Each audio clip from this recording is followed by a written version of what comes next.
Innallaha la yanzuru ila ajsamikum. Allah tidak menengok badan kamu. Wala ila suwarikum. Allah tak menengok rupa kamu. Walakin yanzuru ila qulubikum. Yang ditengok Allah adalah hati kamu, wa a'malikum, dan amal kamu. Dulu zaman Nabi Muhammad SAW, orang yang paling mulia adalah Quraisy, paling tinggi Quraisy. Arab yang keturunan Nabi Ibrahim. Di bawah Quraisy yang Arab. Arab tapi bukan keturunan Nabi. Yang di bawah itu lagi adalah Ajam, yang bukan Arab. Yang paling bawah sekali adalah yang berkulit hitam dari Afrika. Bilal bin Rabah, Miqdad bin Aswad, Najasyi. Ini yang paling rendah. Maka ketika Nabi Muhammad SAW datang, maka yang paling tinggi jatuh ke paling bawah, yang paling bawah naik ke paling atas. Siapa yang paling tinggi? Abu Lahab. Sebab Abu Lahab adalah anak Abdul Muttalib. Abdul Muttalib anak Hasim, Hasim anak Abdi Manaf, Abdi Manaf anak Qusay, Qusay keturunan Adnan, Adnan anak cucu Ismail, Ismail anak Ibrahim alaihissalam.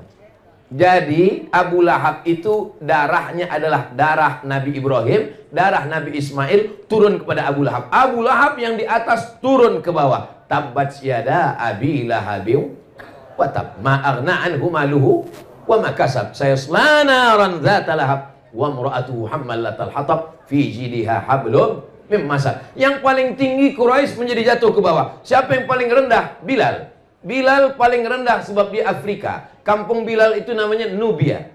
Ini Afrika. Yang paling atas Mesir, di bawah Mesir Sudan. Di situ ada kampung namanya Nubia. Berbatasan, bersempadan antara Mesir dengan Sudan itu ada kampung namanya Nubia, Afrika Utara. Orang Nubia ini warna kulitnya dua saja, hitam dan hitam sekali. Tak ada warna lain.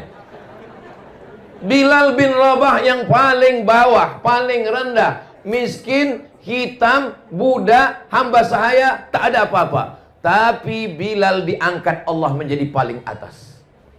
Bila Nabi mengangkat Bilal? Waktu Fathu Makkah, pembebasan kota Makkah, tahun 8 Hijrah, Nabi membersihkan Ka'bah. 360 patung berhala dari batu, dari besi, dari kaca, dari emas, dari perak, semuanya dihancurkan.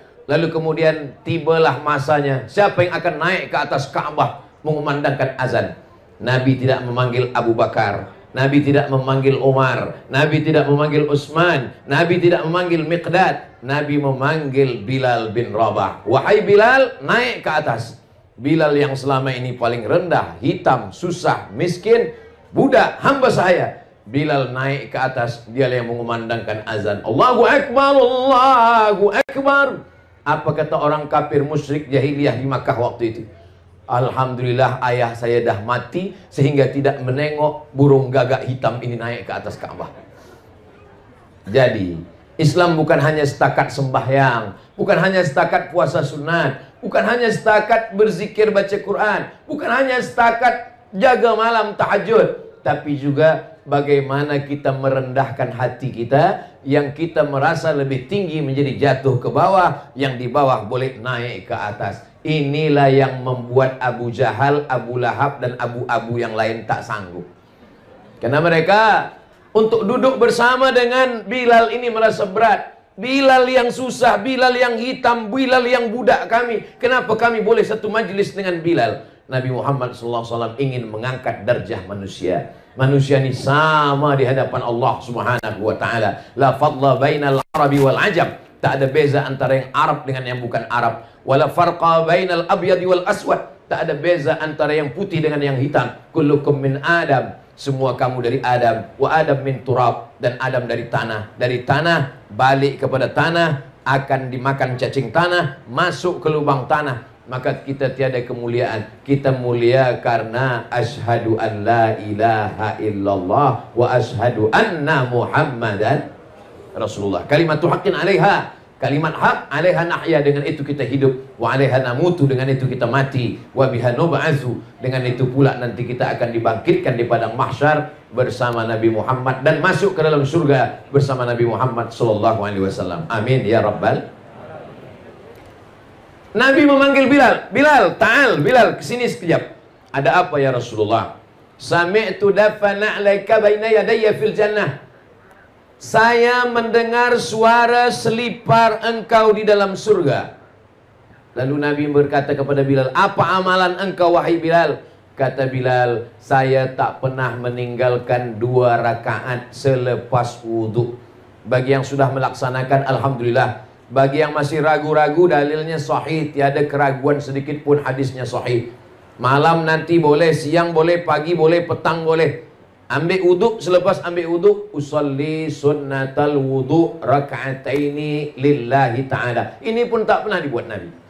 Solat sunat wuduk tak pernah dibuat Nabi. Solat sunat wuduk tak pernah disuruh Nabi. Solat sunat wuduk tak pernah diperintahkan Nabi. Nabi hanya mendengar suara selipar Bilal di dalam surga.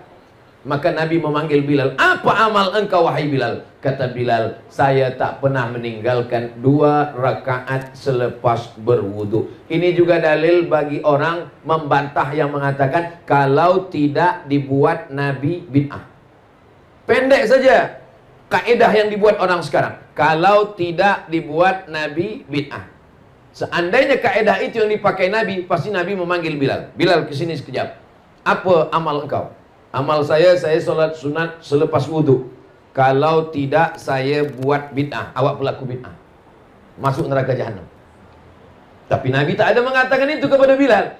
Nabi mengatakan bahwa amal engkau ini baik wahai Bilal. Itu namanya hadis takriri.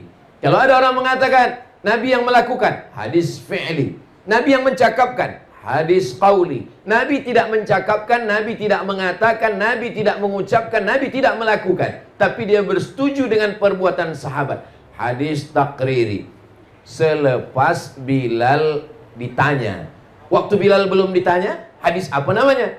Maka dia bukan hadis. Kenapa Bilal boleh berani melakukannya? Karena perbuatan itu tidak bercanggah dengan Quran dan sunnah Rasulullah Sallallahu Alaihi Wasallam. Banyak sekali nama-nama solat yang tidak dibagi nama oleh Nabi Sallallahu Alaihi Wasallam.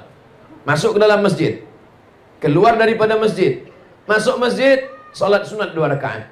Tadi kamu sembahyang apa? Solat sunat tahiyatul masjid. Nabi tak pernah bagi nama itu. Tunjukkanlah kita mana hadis yang Nabi bagi nama solat tahiyatul masjid. Tak ada.